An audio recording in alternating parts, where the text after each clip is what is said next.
원래 이제 우리가 8차시 이제 수업을 하는 거잖아요. 그러려면 이제 수업 계획서를 말씀드려야 되는데 저는 그렇게 안 하고 대신 지난번에 말씀드린 요 MIT 공대 사이트 있잖아요. 요거 제가 오늘도 단톡방에 올려드렸는데 여기 보시면은 이게 이제 시스템 다이내믹스 셀프 스터디예요. 그래서 여기 보시면은 이 코스에 대한 개략적인 것도 나오고 실라버스도 나오고 여기 이제 리딩스를 이제 주로 보시면은 요건 이제 MIT에서 이제 이 시스템 다이내믹스를 스스로 공부할 수 있도록 로드맵에서 로드맵 1, 2 해갖고 로드맵 9까지 있죠. 로드맵 9까지. 그다음에 부록하고 이제 추가 읽을 자료도 있는데 여기 보시면은 파일을 다 다운받을 수 있게 돼 있죠. 여기 PDF 파일 누르면은 로드맵 0 다운받으실 수 있고 로드맵 1 이렇게 다운받으실 수 있어요. 그러니까 이걸 다운받으셔서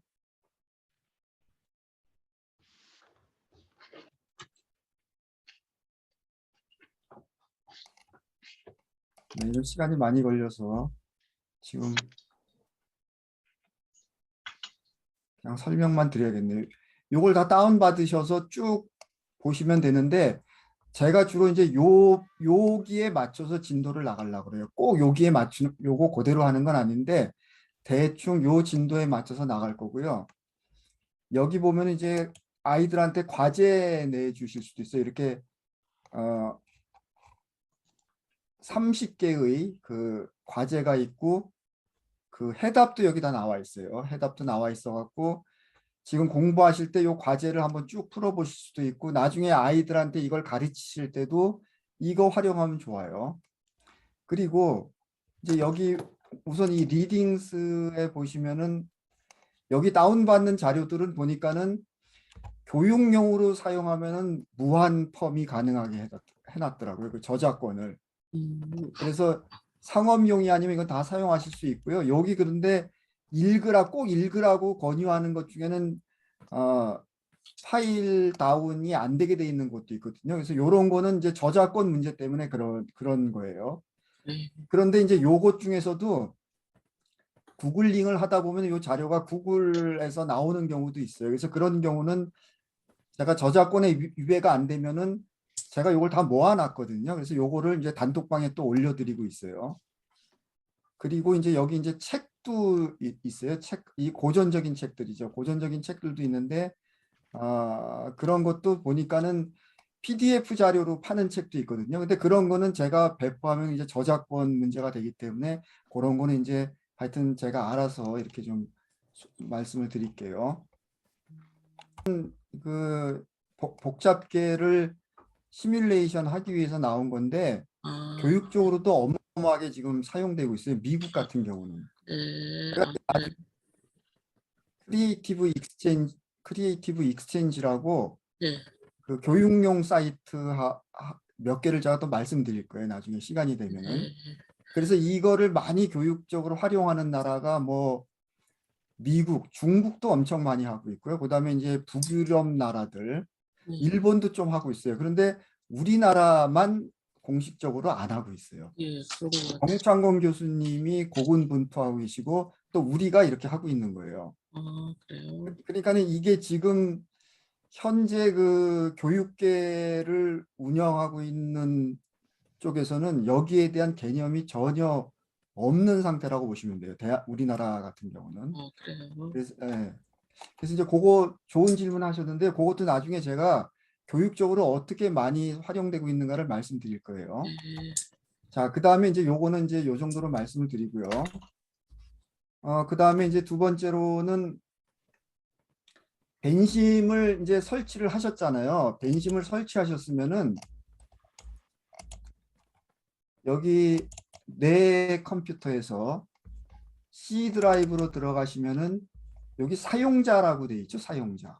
네. 한번 지금 들어가 보셔요. 저기 각자 컴퓨터에 들어가셔서 여기 사용자 또는 유저스라고 돼 있나요? 뭐라고 돼 있나요? 그렇죠. 요 사용자 폴더가 있죠. 있으십니까? 네. 네. 그러면은 요 사용자에 들어가시면은 여기 공용이라고 돼 있죠. 네. 여기를 클릭하시면은 여기 벤심이라는 폴더가 있어요. 요게 깔린 거예요. 네. 여기에 벤심 관련 파일들이 어마어마하게 다 들어 있어요. 그래 여기서 이제 모델스를 열어 보시면은 벤심의 그 함수별로 벤심 함수별로 다 이렇게 MDL 파일이 있잖아요. 함수별로 벤심 함수가 백 몇십 개 될 텐데 예를 들어서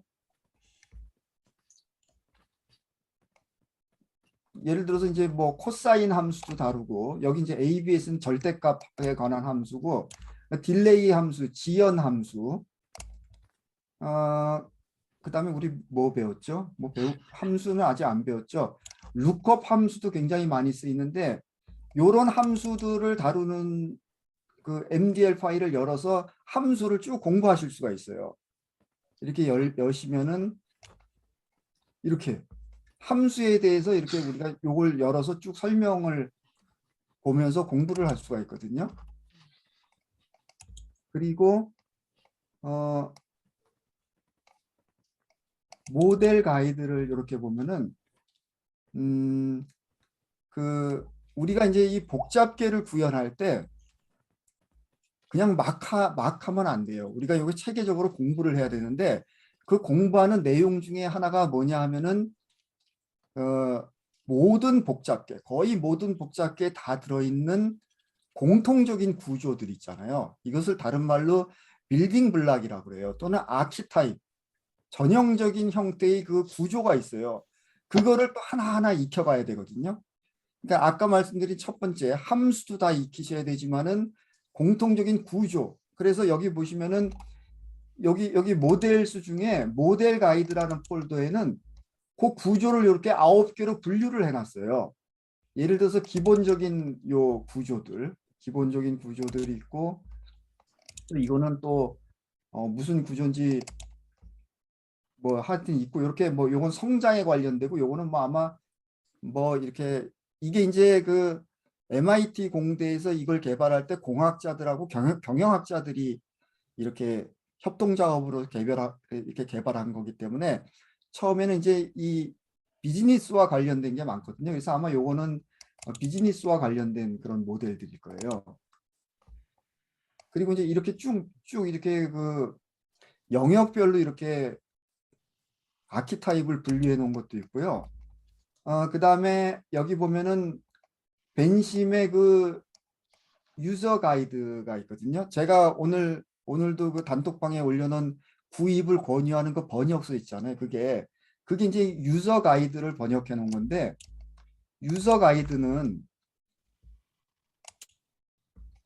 여기 벤심에 들어가면은 요것도 제가 지금 올려드렸죠. 벤심 다큐멘테이션에 들어가시면은 여기 이제 벤심에 관해서 우리가 익힐 수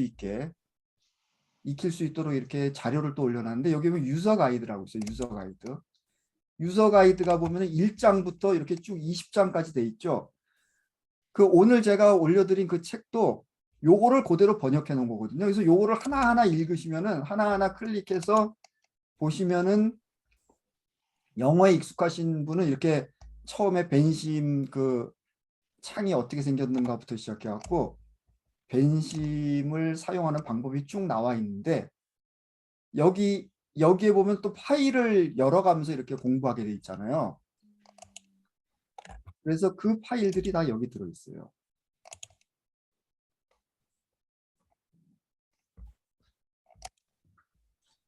여기 모델스에 보시면은 여기 이제 유저 가이드 여기 있잖아요. 아까 그 유저 가이드 제3장에서 제시되는 연습용 파일 또는 아까 뭐 20장까지 있다고 그랬잖아요. 12장에서 제시되고 있는 요 연습용 파일 이런 게 다 있거든요. 그래서 그 책을 보시면서 공부하실 때 요걸 하나하나 열어보시면서 공부하시도록 이렇게 만들어 놨어요. 벤심에서. 굉장히 유용하죠. 요거 선생님들 컴퓨터에 다 깔려 있습니다. 지금. 자, 그리고 여기서 이제 하나 그리고 이제 여러 가지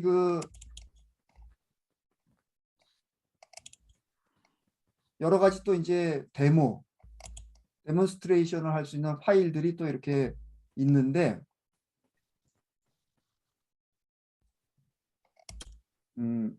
있고 그다음에 여러 가지 이제 샘플 파일들도 있고 그다음에 이제 또 샘플 파일을 한번 볼까요? 샘플 파일도 보면은 요것도 이제 이것도 무슨 영역별로 돼 있네요. 보니까 영역별로 이게 이제 샘플 파일은 이거는 굉장히 어려운 파일들이에요. 예를 들어서 이게 벤심이 50년대부터 개발됐거든요. 그래서 50년대에 이제 그 비즈니스 분야의 그 모델링이 주로 많이 개발되고 그다음에 뭐 환경 분야 그다음에 이제 전 세계가 어떻게 이제 그 움직이고 있는가 그다음에 이제 이 도시도 복잡계잖아요.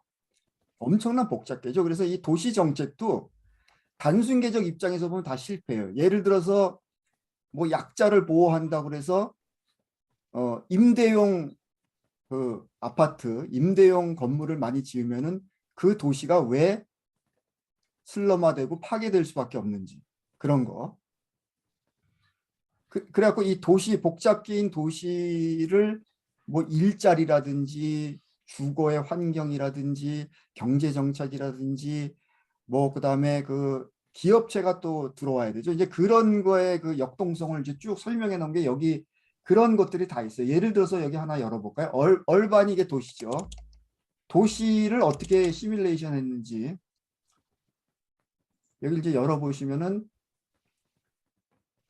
이게 이제 표지 여기 포레스터라고 이 포레스터 제이 포레스터 이 교수가 이 시스템 다이내믹스의 원조예요. 아마 지금 이제 돌아가셨겠죠. 그런데 이 모델은 보세요. 이 모델은 여기 모델이 없네 그러는데 이게 몇 페이지예요. 그래서 몇 페이지인데 여기 제일 밑에 보시면은 타이틀 페이지라고 있죠. 이걸 눌러 보시면은 이렇게 페이지가 이렇게 많아요.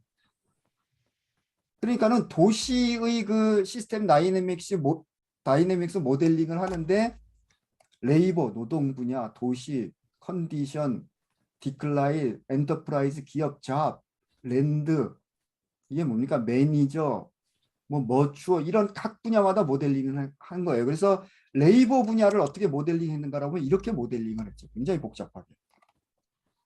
그리고 그 다음 페이지에 시티를 어떻게 모델링해서 이렇게 했어요. 포레스터 교수가 옛날에 그래서 그 얼반 다이내믹스라는 책이 있는데 이것은 이제 누군가가 이렇게 모델링을 다시 한 거예요. 모델링을 해서 이제 여기 올려놓은 거죠. 그리고 이제 세금 문제도 영향을 미치죠. 이렇게 또 영향을 미쳐요. 비즈니스 섹터 뭐 이제 이렇게 또 모델링을 할 수가 있고 또 이제 하우징 근로자의 하우징을 어떻게 또 이렇게 거기에서는 어떻게 그 복잡비가 작용하고 있는가 이제 예를 들면 이런 거예요. 이런 것들을 다 보실 수가 있어요. 월 다이내믹스 볼까요? 이것도 어마어마한 거죠.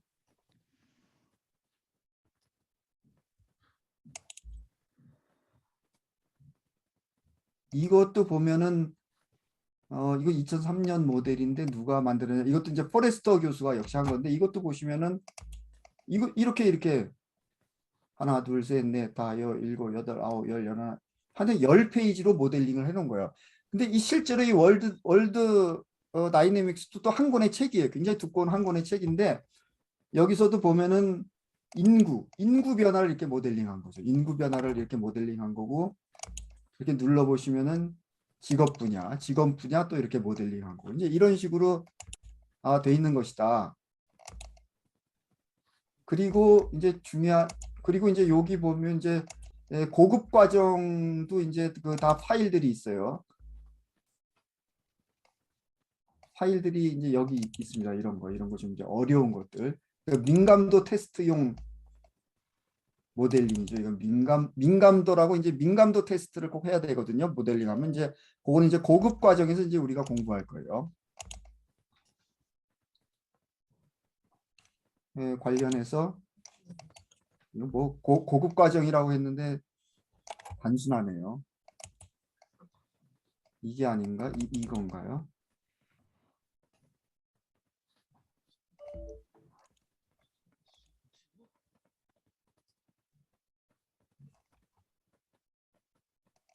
요거 그러니까 하여튼 민감도와 관련된 걸 이렇게 설명해 놓은 것이고요. 요거는 이제 우리가 나중에 고급 과정을 하면 이제 보게 될 것이고요. 그다음에 이제 여기서 재미있는 게 하나가 또 뭐냐면 이제 몰레큘이에요, 몰레큘. 몰레큘이 분자죠, 분자. 그러니까 복잡계라는 것은 복잡한 것 같지만은 기본 단위로 구성되어 있다고 그랬죠. 기본 단위. 기본 단위로 구성되어 있는데 그것을 다른 말로 몰레큘이라고 표현하기도 해요. 이게 이제 그 복잡계를 구성하는 기본 단위들을 이렇게 다 이렇게 또 만들어 놨어요. MDL 파일로.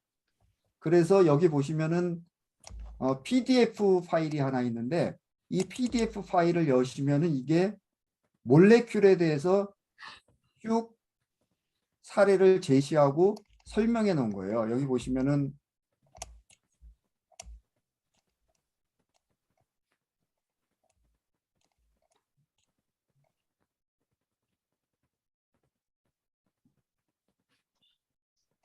트래픽이 좀 생긴데 그래서 여기 하여튼 이런 것도 보시고요. 이제 재밌는 것은 여기 보면은 요 PDF 파일 바로 위에 몰레큘이라는 파일이 있거든요. 요거를 더블 클릭하시면은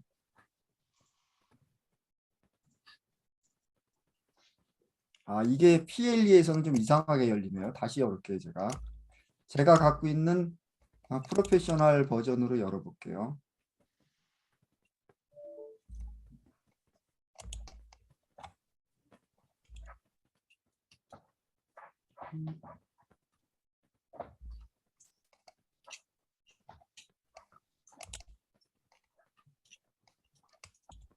C로 들어가서 선생님들 컴퓨터에도 다 이게 좀 깔려 있거든요. 벤심을 네, 설치하셨다면은 벤심 모델 몰레큘스 여기 들어가셔서 쭉 이게 이제 다 빌딩 블럭들이에요. 다른 말로 표현하면은 그 복잡계를 구성하는 기본 단위의 아키타입들을 다 이렇게 만들어 놓은 거예요. 여기 보시면은 어디 갔죠? PDF 파일이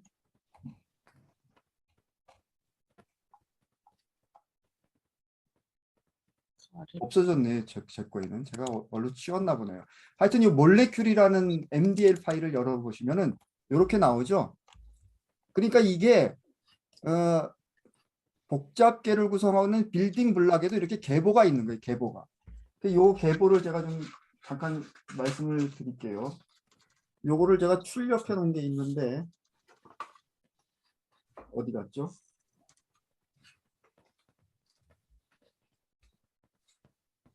잠깐만요. 찾았어요. 여기 보시면은 이게 이제 빌딩 블록스 복잡계를 구성하고 있는 아키타입 빌딩 블록스 기본 단위도 계보가 있다 이거예요. 그래서 요 계보를 머릿속에 넣어놔야 우리가 나중에 복잡계를 빠삭하게 쉽게 설계를 할 수가 있는 거예요. 모델링을 할 수가 있는 거예요. 우선 욕조 모델이 있어요. 욕조 모델 계보가 있고 베스트업이라고 있죠. 욕조 모델. 우리가 지난 시간에 배운 게 그 욕조 모델이에요. 레벨이 하나 있고 레벨로 흘러 들어오는 레이트가 있죠. 유량 변수가 있고 레벨에서 빠져나가는 유량 변수가 있잖아요.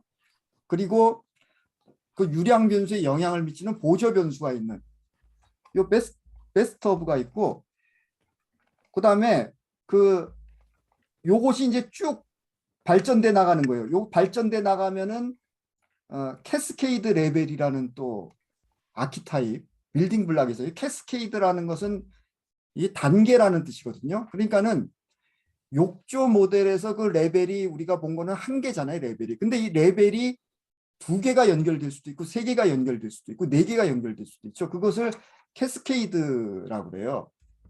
그리고 복잡계가 레벨이 하나가 있으면 그게 퍼스트 오더 시스템이라고 그래요. 그 레벨이 두 개가 연결돼 있으면 세컨드 오더 시스템이라고 그러고 다섯 개가 연결돼 있으면 피프스 오더 시스템이라고 그러거든요.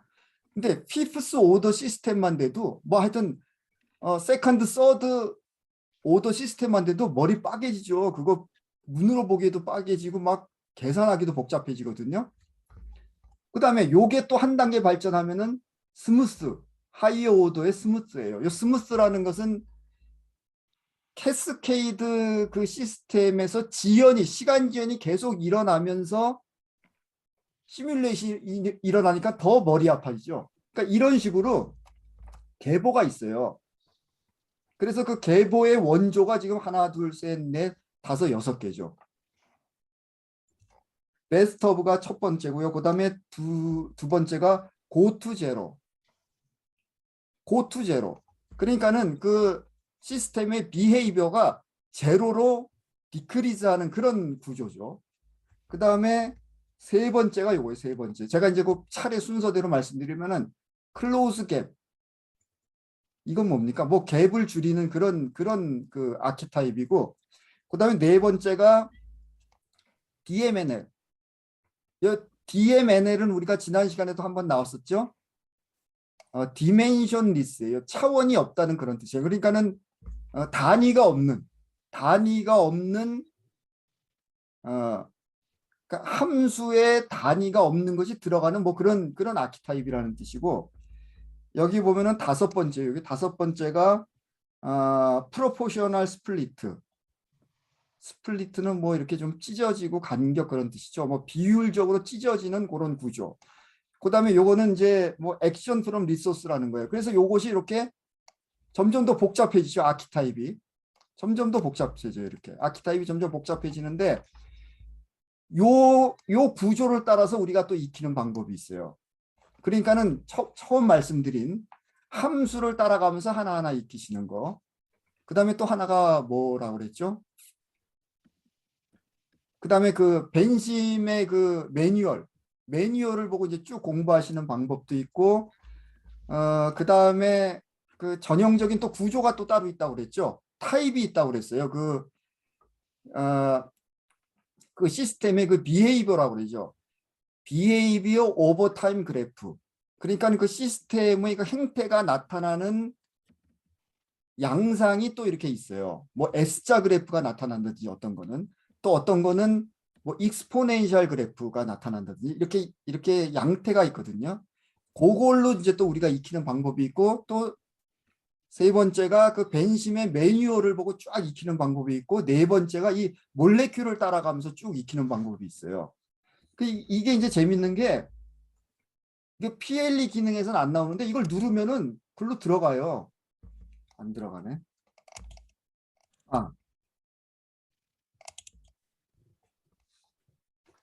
잠깐만요. 이게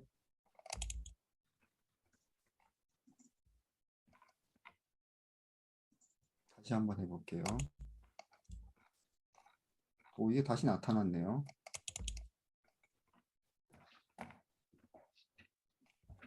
예를 들어서 이렇게 열려졌다. 하나죠. 그러면은 이거를 이렇게 복사해 갖고 이렇게 하면은 복사가 되죠. 그러면 이게 이제 복사를 해요. 이렇게 한 다음에 여기다 대고 이렇게 하고 여기 에디트에서 보면은 커피 복사할 수 있게 돼 있죠. 컨트롤 C 누르면 돼요. 그런 다음에 이제 컨트롤 탭을 누르면은 지금 이게 안 되네요.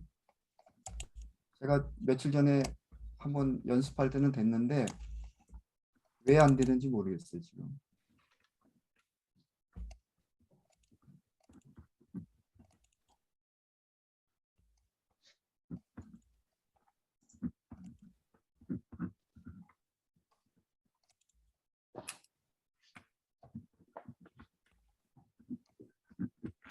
그래갖고서는 지금 여기 레벨이 있는 게 안 나타나요. 안 나타나네요.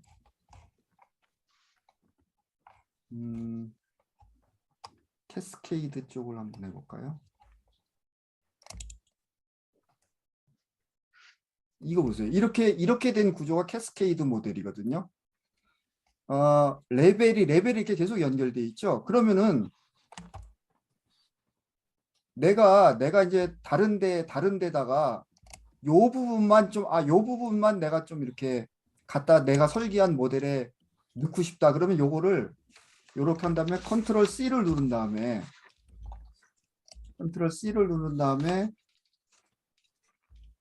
원래 컨트롤 탭을 누르면 아까 그 처음에 나온 그 화면으로 돌아가는데 지금 안 돌아가요.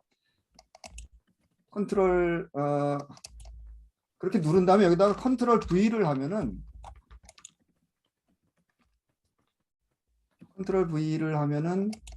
이렇게 가서 붙일 수가 있죠. 그죠? 그러니까 우리가 레고 놀이 할 때 레고의 빌딩 블락을 어디서 갖다가 다른 데 껴맞히는 식으로 이렇게 껴맞힐 수가 있어요.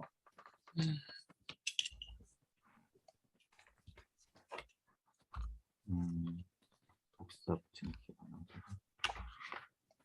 아, 아까 그게 참 멋있게 나와야 되는데.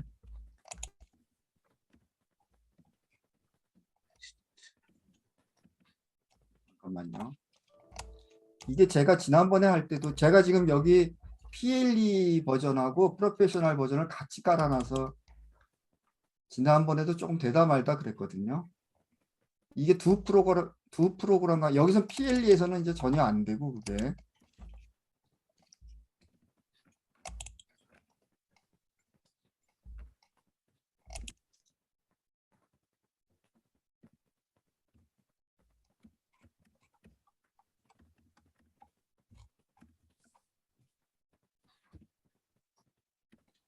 여기 PDF 파일도 보였다 안 보였다 막 그러네요.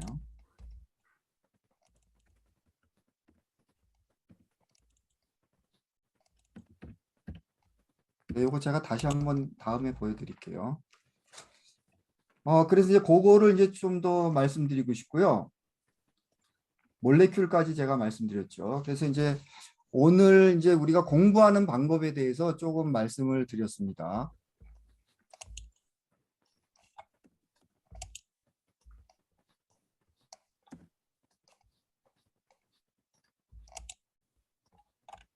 음,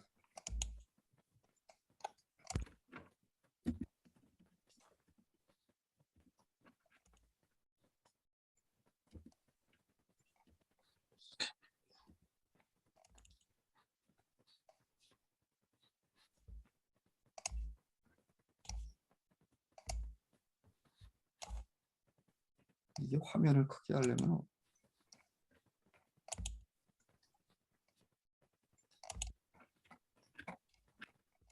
네.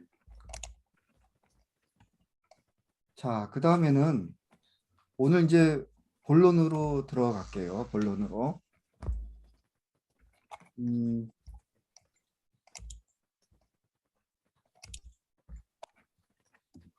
자, 우리가 지난 시간에 공부한 게 뭐였죠?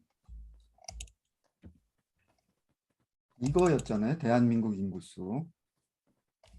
이게 이제 PLE 버전으로 열을게요.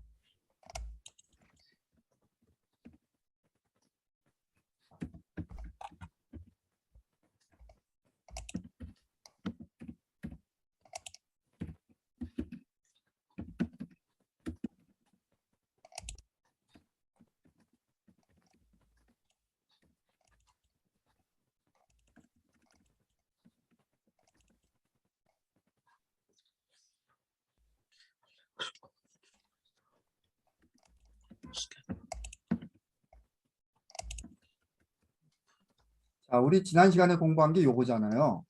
근데 여기서 이 여기 이제 양성 피드백하고 음성 피드백 두 개가 이제 맞물려 돌아가는 그런 시스템이라고 그랬잖아요. 그래서 우리가 이 벤심에서 중요한 게 이제 수학적인 것이거든요. 우리가 지난번에 여기다 이제 함수를 다 집어넣어 봤잖아요. 이렇게 함수 넣는 것까지 다 해봤죠. 근데 이 함수라는 게 결국 이제 수학적인 건데 수학적인 것이고 그 다음에 예를 들어서 이제 우리가 요 그래프를 또 열어봤잖아요. 그래프 대한민국 인구가 어떻게 증가하는가 봤더니 한번 돌려야죠. 한번 돌린 다음에 대한민국 인구가 이렇게 되네요. 이렇게 나왔었어요. 지난번에. 근데 여기서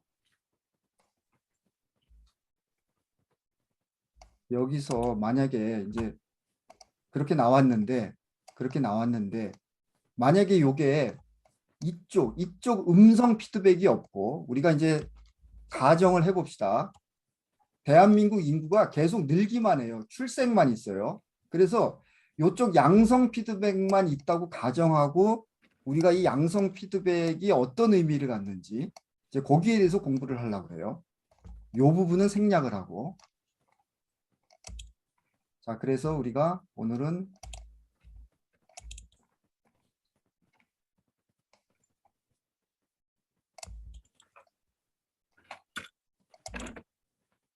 요걸 갖고 이제 주로 설명을 제가 말씀을 드릴 겁니다. 여기서 보시면은 자, 대한민국 인구가 어떻게 변하는가를 봤더니 이렇게 나타나죠. 이렇게. 지금 요거거든요. 요게 이제 지금 제가 이거를 어떻게 설정을 해놨냐면은 대한민국 인구가 출생에 의해서만 증가하죠. 그죠? 그리고 현재 인구를 10명이라고 해놨어요. 10명. 제가 단순화 시켜놨어요. 그리고 출생률을 자그마치 1이라고 나왔어요. 1이라고 해놨어요. 그러니까는 대한민국 인구가 10명이고 현재 인구가 10명이고 출생률이 1이라는 얘기는 뭐예요?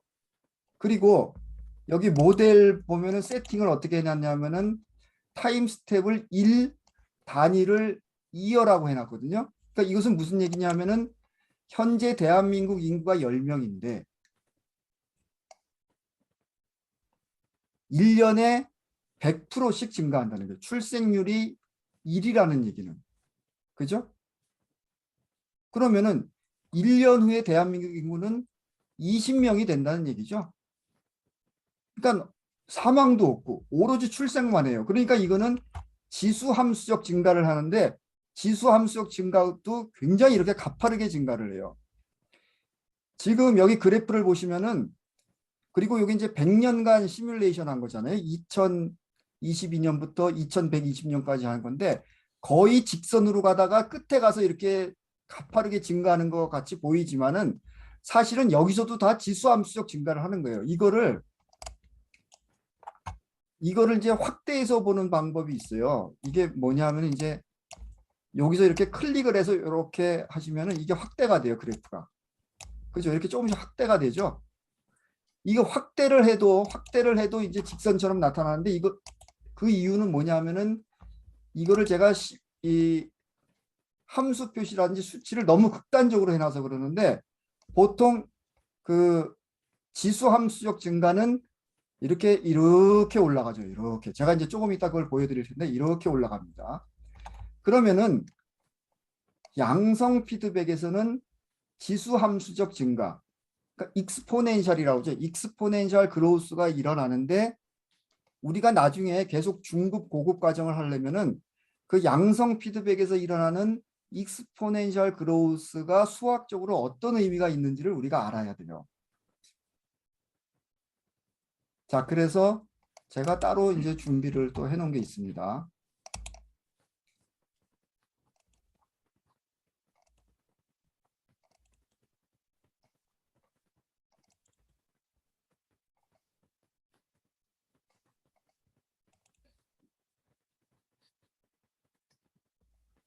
자,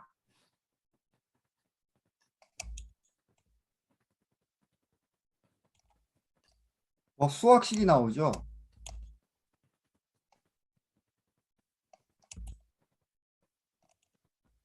이렇게.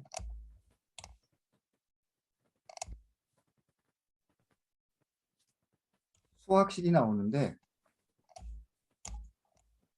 자, 우리가 그 양성 피드백 한쪽만 있는 이 모델 있잖아요. 요 빌딩 이것도 이제 제일 간단한 빌딩 블록 중에 하나죠. 요거는 머릿속에 반드시 넣어 놓으셔야 돼요. 가장 기본적인 빌딩 블록으로 하나 머리에 넣어 놓으셔야 돼요. 그래서 지수 함수적 증가. 그러니까 지수 함수적 증가라는 것은 요렇게 증가하는 거예요. 이렇게. 아까 제가 그 모델링한 대한민국 인구수는 이렇게 가다가 이렇게 증가했죠. 너무 극단적으로 모델링을 해서 그러는데 요렇게 증가하는 게 지수 함수적 증가예요. 그러니까 양성 피드백 루프는 지수 함수적 증가를 한다 이거예요. 이게 어떤 의미가 있냐 이거죠. 자, 그래서 요 빌딩 블락을 다시 한번 자세히 보세요. 레벨이 하나 있죠. 레벨이 하나 있고 이 레벨로 들어가는 유량 변수 R, 레이트를 해서 R로 표시했습니다. R이 있고 그 다음에 이 R에 영향을 미치는 아까 그 대한민국 인구수에서 보면은 출생률이라는 보조 변수가 있죠. C라고 제가 표시를 했어요. 그러니까 요거는 그 변수가 레벨 하나, 그러니까 스탁이죠. 스탁, 레벨, 저량 변수 하나, 유량 변수 하나, 보조 변수 하나 이렇게 돼 있는 거예요. 그리고 이것은 양성 피드백이죠. 양성 피드백이에요. 그래서 여기다 제가 플러스 표시를 해놨죠. 그리고 이것이 이제 수학적으로 제대로 굴러가려면은 단위가 굉장히 중요하다고 그랬죠. 그래서 단위도 한번 볼게요. 아까 대한민국 인구수에서 이 레벨은 몇 명이죠, 단위가. 5천만. 아까 10명이라고 제가 했죠. 그리고 이 레이트는 뭐예요? 매년. 우리가 그 타임 스케일을 일단 1년으로 잡았어요. 타임 단위, 한 단위를 1년으로 잡았기 때문에 이어 매년 몇 명이 출생하느냐. 그리고 그러면은 이 매년 몇 명이 출생하느냐는 출생률과 그때의 인구수의 고비에 의해서 결정되죠. 그러니까 보세요. L을 결정하는 것은 R이고 R을 결정하는 것은 C하고 L인데 그 두 개의 고비예요. 그러니까 출생률과 인구수의 고비예요. 그러니까는 L하고 C를 곱하면 어떻게 돼요? 그러니까 C는 단위가 어떻게 되냐면은 1 per year예요. 다른 식으로 표현하면 이걸 fraction per year라고 기입을 해도 벤심이 알아들어요. 그러니까 맞잖아요. 명에다가 1 per year를 곱하면 명 per year가 되죠. 그러니까 R은 L 곱하기 C가 되는 거 맞죠? 요 단위를 보더라도. 그죠? 그죠? 요렇게 단위가 딱 맞아야 돼요. 그러니까 요 빌딩 블락을 머릿속에 넣어 놓으시고 인과관계가 제대로 표시되어 있어야 되고 단위가 맞아야 돼요. 그래서 우리가 지난 시간에 컨트롤 U, 컨트롤 T 했죠.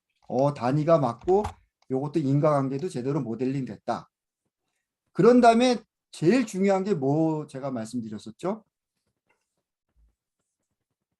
L과 R의 관계였죠. L과 R의 관계는 뭐라고 그랬어요? 미적분의 관계라고 그랬잖아요. L을 미분한 것이 R이고 R을 적분한 것이 L이에요. 그러니까 미적분을 공부 안 하신 분도 그냥 글자 그대로 일단 이해를 하세요. 보세요. 대한민국이 2022년부터 2122년까지 흘러갈 때 매년 태어난 사람 수를 쭉 쌓아서 모아놓은 게 L이잖아요. 대한민국 인구수잖아요. 그죠? 그게 적분 개념이에요.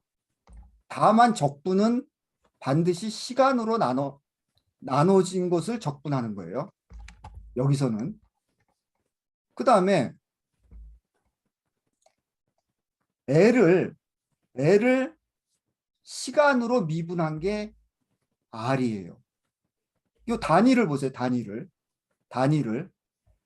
사람 수를 시간으로 나눴잖아요. 에? 그러니까는 2122년에 인구수가 뭐 있을 거 아니에요. 그러면은 왜 그렇게 적분이 됐는가를 알아보려면은 매년 쪼개보면 될 거 아니에요. 매년 몇 명씩 R이 나타났는지를 알아보면 될 거 아니에요. 그게 미분이에요. 그죠? R을 매년 쌓아놓은 거. 적분한 게 L이고 그러니까 L은 또 T의 함수잖아요. T의 함수예요. 함수라는 개념은 뭐예요? Y는 fx 할 때 Y는 가로치고 f 이퀄 가로 x 할 때 y를 x의 함수라고 그러거든요. 그건 무슨 얘기냐면은 x에 따라서 y가 결정된다는 얘기예요. 여기서 결정된다는 건 인과관계가 아니고 수학적으로 1대1 대응한다는 얘기죠. 그러니까는 대한민국 인구수 L은 2022년부터 2122년까지 흘러가는 그 시간에 따라서 뭐 2022년의 인구 뭐 5천만 이렇게 대응하고 또 2030년의 인구 뭐 5천 몇 백만 이렇게 1대1 대응하죠. 그게 함수 관계예요. 자, 그래서 L은 시간의 함수. 그래서 L을 시간으로 미분한 것이 R이다. 그리고 요 R을 시간에 따라 적분한 것이 L이다. 이거 저기 벤심 모델링 우리가 복잡계를 인식하려면 이 개념이 굉장히 중요해요. 그래서 여기서 잠깐 또 이제 이거 좀 아유 머리 아프다. 제가 뭐 그렇게 생각하실지 모르겠는데 저는 이걸 어떻게 생각하냐면은 예를 들어서 우리가 문자 시대가 되면서 문자 시대가 이제 대중화된 게 우리가 16세기, 17세기 정도 되잖아요. 그렇게 됐을 때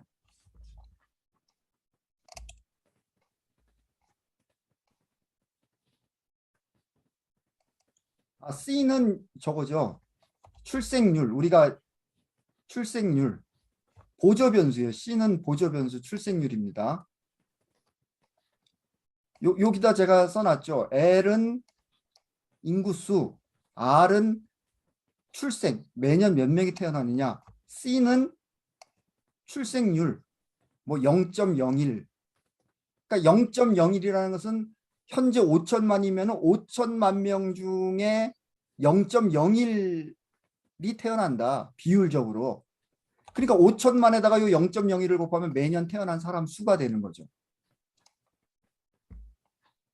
네, 고맙습니다.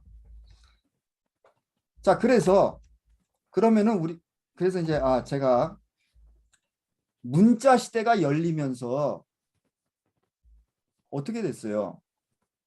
글을 못 배우면 세상을 이해를 못하는 세상이 됐잖아요. 그래갖고 문자 시대가 열리면서 그 글을 익히느라고 사람들이 그때 그 3R 중에 하나가 읽는 거잖아요. 지금은 또 시대가 어떻게 바뀌어요? 4차 산업혁명 시대잖아요. 4차 산업혁명 시대라는 게 결국은 데이터의 시대고 그 데이터의 관계를 알아야 이제는 문자 시대의 그 문맹에 비유할 수 있는 그런 데이터맹이 안 될 수가 있어요. 데이터의 그 관계는 수학적으로 이렇게 나타나는 거기 때문에 이걸 모르면은 안 되는 시대가 이제 된 거예요. 그러니까는 요새 뭐 코딩이 중요하다고 그러고 그렇잖아요. 특히 인공지능 데이터의 시대가 바로 그런 시대이기 때문에 이거를 안 하면 안 될 것 같아요. 우리 교사도 그렇고 아이들도 그렇고 그런 관점에서 수학은 굉장히 중요해지고 있어요. 특히 이 데이터 사이언티스트들이 주로 다루는 수학이 뭡니까? 미적분, 행렬, 통계 이 관련된 수학은 이제 기본적으로 익혀야 되는 게 되는 거죠. 데이터의 시대에는. 인공지능의 시대, 데이터의 시대에는. 자, 그래서 이제 이거를 혹시 이거 벤심 이거 복잡게 하려는데 뭐 수학을 좀 안 하면 안 되나 이렇게 생각하시는 것보다는 이것을 반드시 해야 된다.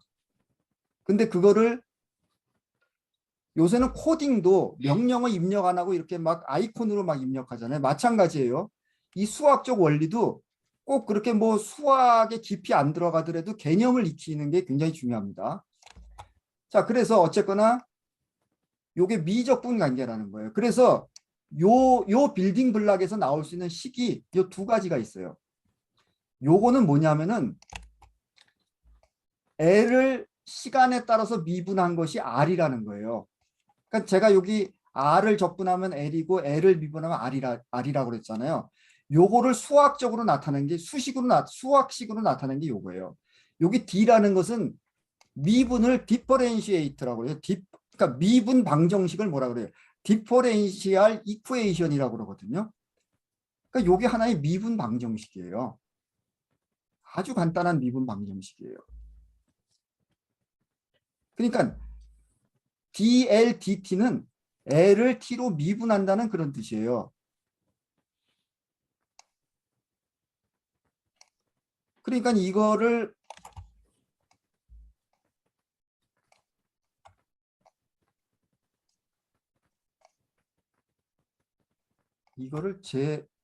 화면 공유를 잠깐만요. 우리가 고등학교 수학 배울 때 y는 fx, 이게 y는 x의 함수다 이런 뜻이라고 그랬잖아요. 예를 들어서 y는 x 플러스 1이라는 1차 함수가 있다고 그래봐요. 그러면은 y를 x에 대해서 미분할 수가 있어요. 그럼 그것을 이렇게 아까 표시한 방식대로 하면은 dy dx 이렇게 표시하거든요. y를 x에 대해서 미분했다. 이거는 우리가 고등학교 때 혹시 미분 배우신 선생님들은 이것을 y 다시 이렇게 표시하기도 해요. 그죠? 또는 이거랑 같은 표시가 f 다시 x 이런 식으로도 표시하죠. 그래서 이제 이게 이제 요걸 미분하면 하여튼 1이 돼요. 이거 여기서는. 그래서 그러니까 아까 dl을 t로 미분했죠. t로 미분한 것은 이것은 아니죠. 아까 뭐였죠? 그렇게 이렇게 미분했죠. 맞아요. 그죠? 시간으로 미분한 거 맞죠? 네. 그럼 요거는 다른 식으로 표시하면은 그냥 L 다시 이렇게 표시하셔도 돼요. 어떤 미분 방정식에는 이렇게 돼 있어요. 그래서 우리가 예를 들어서 방정식 x제곱 플러스 x는 0이라는 이 방정식에서 우리가 구하고자 하는 건 뭐예요? x의 값이죠. 그죠? 그러니까 미분 방정식. 아까 제가 dl dt는 r이라는 게 이게 미분 방정식이라고 그랬죠. 디퍼렌시얼 이쿠에이션 미분 방정식이에요. 그럼 이 미분 방정식에서 구하고자 하는 건 뭘까요? 이 개념도 꼭 알아두세요. 미분 방정식에서 구하고자 하는 것은 여기서처럼 그 x의 값이 아니라 함수의 값, 함수가 그러니까 l이라는 함수가 도대체 뭐냐 이거예요. 그러니까 l이라는 함수는 l은 ft 이렇게 표시할 수가 있겠죠. 그러니까 l이 t로 어떻게 표시되는 함수냐 이거예요. 그걸 구하고자 하는 게 미분 방정식이에요. 그러니까 우리가 보통 중학교 때 배운 방정식에서는 요 미지수 x의 값을 구하는 거였죠. 미분 방정식은 함수를 구하는 게 미분 방정식이에요.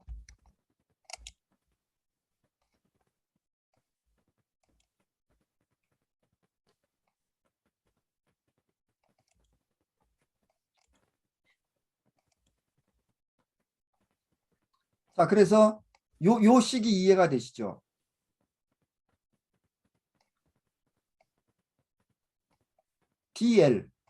D를 미분한다. 뭐에 대해서? T에 대해서. 왜 T에 대해서 미분해요? R이 T로 나눠진 거잖아요. 2열하는 T로 나눠진 거잖아요. L을 미분한 것이 R이잖아요. R. 자, 그 다음에 우리가 R은 어떻게 식을 만들었습니까? C 곱하기 L이잖아요. C 곱하기 L. 그죠? 명 곱하기 1퍼 2열하면 R이 되죠. 그죠? 쉽죠? 그죠? 우리가 지금 미분의 개념을 공부했습니다. 그래서 1하고 2를 더해요. 여기다가 R 대신에 C 곱하기 L을 넣을 수가 있죠. 그럼 요 세 번째 식이 나오죠. 그죠? 요거 이해되시죠? 자, 그 다음에 요 식을 좀 정리를 할게요. 요 식을 우리가 원하는 걸 얻기 위해서 정리를 하는데 양변에다 똑같이 DTL을 곱해요. DTL을 좌변에다가도 곱했고 우변에다가도 곱했죠. 그러면은 같은 이거 분모 분자에서 같은 건 지워지잖아요. DT 이거 약분되죠. 약분되죠. 요거 LL 지워지죠. 약분되죠. 그래서 5번식이 이렇게 만들어져요. 5번식이. 5번식이 이렇게 만들어지죠. 여기 L분의 1 DL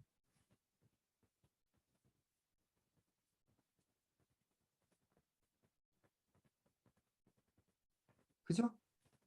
DL 그리고 CDT 이렇게 되죠. 여기서 조금 뭐 바뀌었네요. D 다음에 붙은 게 아까 여기 보면은 D 다음에 붙은 게 L도 있었고 T도 있었잖아요. 그대로 이렇게 좀 위치만 바꿔진 거예요. 그 다음에 이걸 적분을 해요. 적분을 합니다. 적분 기호는 저기 오늘만 좀 요거 말씀드릴게요. 이게 기본이 되는 것이기 때문에 그래요. 조금 뭐 괜찮으시죠? 요 정도 말씀드리는 거는 어떻습니까? 괜찮습니까? 예. 재밌으십니까? 재미는 없어요. 아, 재미없어요. 근데 이해는 괜찮아요. 되시죠? 어느 정도 이해되시죠? 네, 네. 고맙습니다. 네. 네, 네. 그 적분이라는 개념은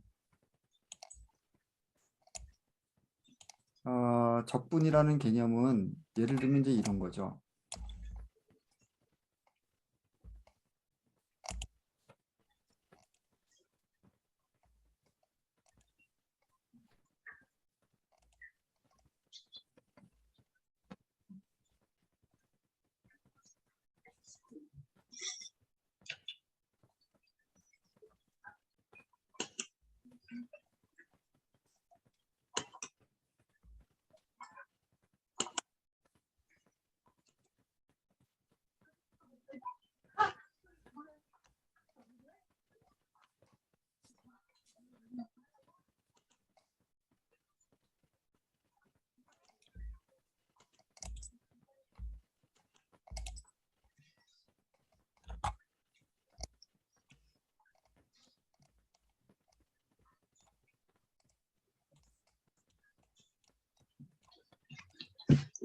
이 y는 fx라는 그래프가 있다고 해봅시다.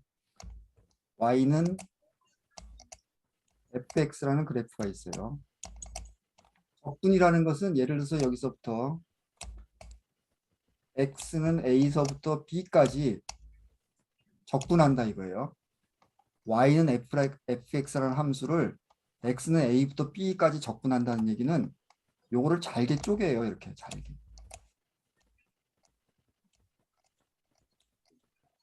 잘게 쪼갠 다음에 요 잘게 쪼갠 하나를 뭐 이렇게 델타 x1 또 그 다음 잘게 쪼갠 거를 델타 x2 해갖고 이렇게 한 다음에 델타 xn까지 이렇게 n개로 쪼개요. 그러면은 요 면적은 어떻게 됩니까? 대략 요 면적은 여기 이제 이렇게 막대 기둥이 n개가 만들어지잖아요.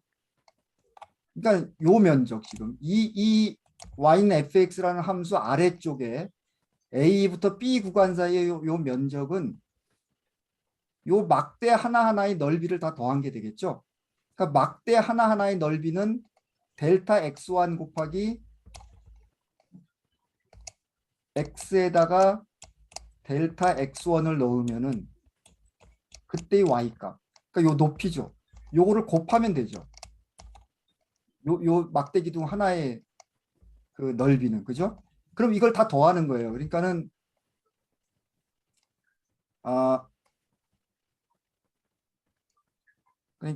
델타 x n개로 쪼갰다고 그랬죠? 곱하기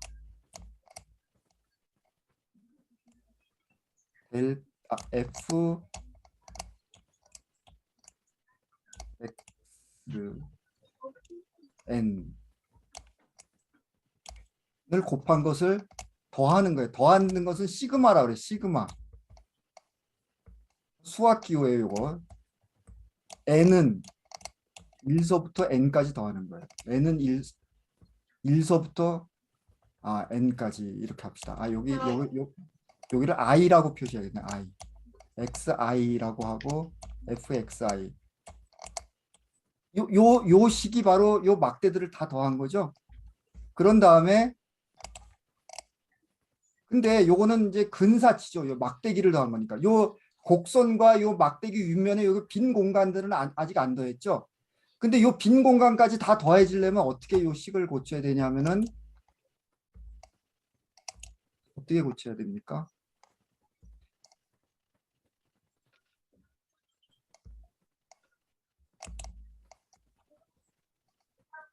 리미트 여기다 그 수학보를 하네. 리미트 무한히 간다 이거 리미트 n이 무한 아이고 리미트 이게 펜이 베니싱 펜으로 했네 제가. 잠깐만요.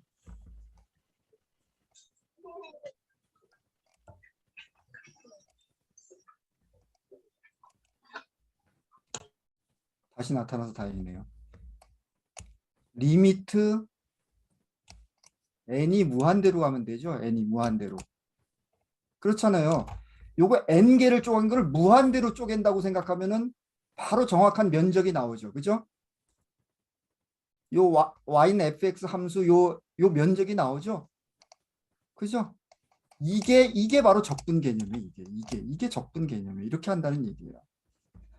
그러니까는 아까 우리가 그 식으로 돌아가면은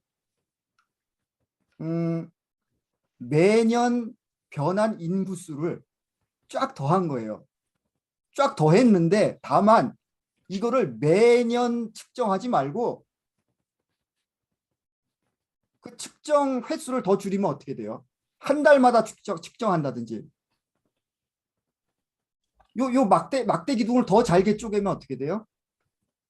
매일 측정한다든지 매 시간마다 100년간 측정할 때 매 시간마다 측정한다든지 이러면 되는 거 아니에요. 리미트 n이 무한대로 가면 되는 거죠. 이게 바로 적분 개념이에요. 그래서 이것은 적분 기호로 쓰면은 인테그랄 a에서 b까지 fx, y라고 쓰셔도 돼요. fx 여기서는 x에 대해서 적분하니까 dx 이렇게 적분기호를 쓸 수가 있어요. 그러니까 여기 이제 s자를 길게 늘어든 거 이게 적분한다는 뜻이에요. 자,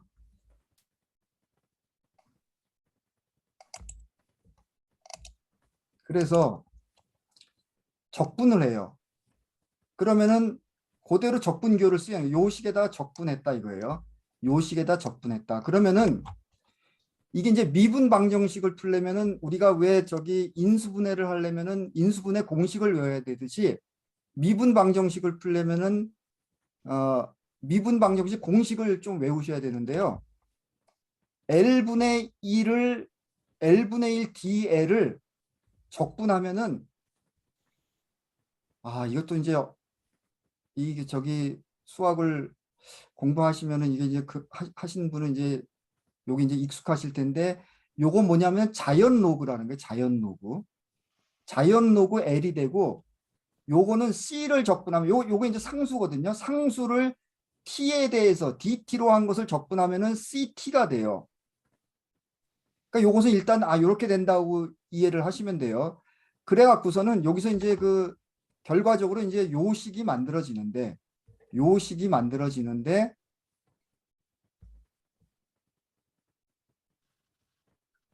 여기서 우선 이 로그라는 그 개념을 이제 잠깐 말씀드릴게요. 여기 로그에 미치고 요걸 뭐라 로그의 지수라고 그러나요? 이게 요걸 뭐라 그러죠? 그러니까 로그 10의 100은 로그 10의 10의 자승이죠. 그러면 이게 10하고 12 지어서 2가 돼요.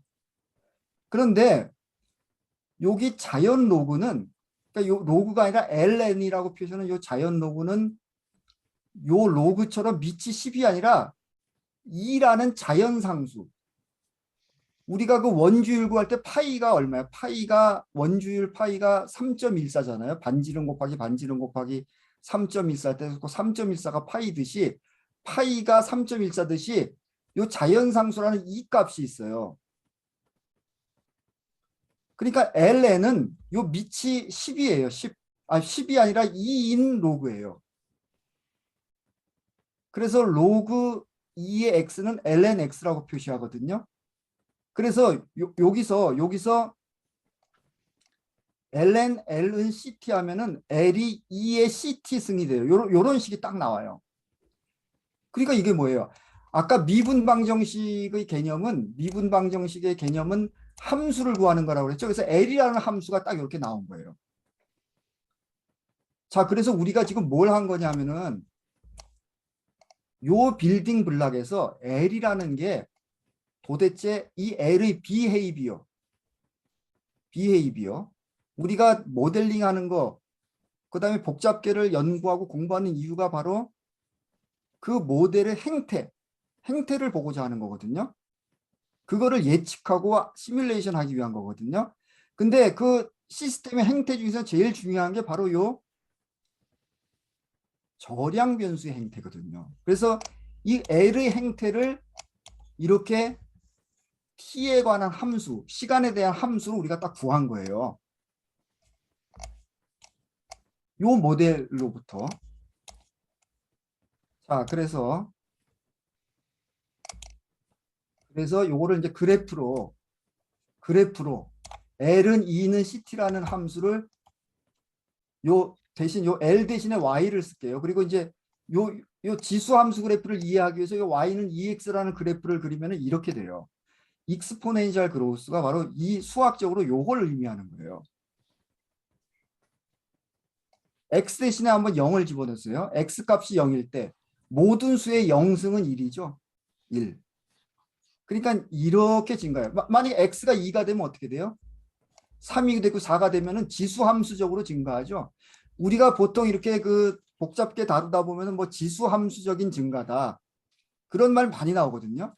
지수 함수적 증가라는 게 그냥 이렇게 서서히 증가하는 것이 아니라 가면 갈수록 더 빠르게 증가하기 때문에 그런 거죠. 요것을 익스포넨셜 그로우스, 지수 함수적 성장, 지수 함수적 증가라고 그래요. 그러면은 여기 2에 대해서 또 우리가 이해를 해야 돼요. 자, 여기 또 중요한 부분입니다. 지금까지 이해를 못 하셨더라도 지금 다시 또 집중을 해주세요. 요 2는 자연상수예요. 우리말로 하면은. 그리고 값이 뭐냐면 2.7, 18, 28, 18, 28, 459 쭉 나가는 무리수예요. 무리수. 파이가 3.14 쭉 이렇게 나가죠. 루트 2가 1.4 뭐 어쩌고 저쩌고 쭉 나가듯이 무한히 나가는 무리수거든요. 그리고 2의 값은 수식으로 표현하면 이렇게 돼요. 근데 뭐 이렇게 골치 아픈 거 자꾸 얘기하냐. 제가 이거 이야기하는 이유를 조금 이따 말씀드릴게요. 그리고 이 자연상수를 말로 정의하면은 자연의 연속 성장을 표현하는 상수로서 100%의 성장률로 1회 연속 성장할 때의 성장량이에요. 이게 뭔 말인지 도대체 모르시겠죠? 자, 이제 다시 딴 데로 돌아가 봅시다.